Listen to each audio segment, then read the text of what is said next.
Voyons ensemble comment remplacer le module de conditionnement de carburant horizontal sur ce camion Ford Super Duty 2003 équipé d'un moteur Power Stroke de 6 litres.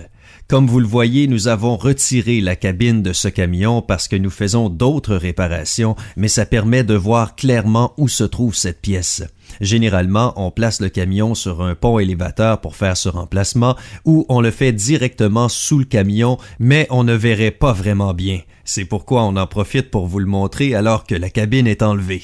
Maintenant, on voit qu'il y a 4 canalisations de carburant ici et donc des pièces de blocage sur ce côté. On va retirer ces pièces de blocage. On va utiliser notre ensemble spécial d'outils de dépose de canalisation de carburant pour dégager les brides à ressort à l'intérieur de ces canalisations, puis on va débrancher les canalisations. Il y a aussi quelques connecteurs électriques pour les capteurs et pour la pompe. On va débrancher ces connecteurs. Ensuite, à l'arrière ou de l'autre côté du longeron de cadre, on trouve 3 écrous qu'il faut desserrer pour pouvoir enlever le vieux module et installer le nouveau.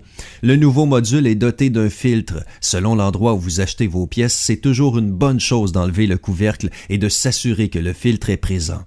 Donc, on enlève les canalisations, puis le module, on serre les écrous du nouveau module, on rebranche les connecteurs électriques, on bloque les canalisations en place. En fait, on s'assure de réinstaller tous les dispositifs de blocage d'origine pour être certain que les canalisations ne se débrancheront pas et c'est tout. Ce n'est pas plus compliqué que ça de remplacer le module de conditionnement de carburant horizontal sur un camion Ford Super Duty 2003 équipé d'un moteur Power Stroke de 6 litres.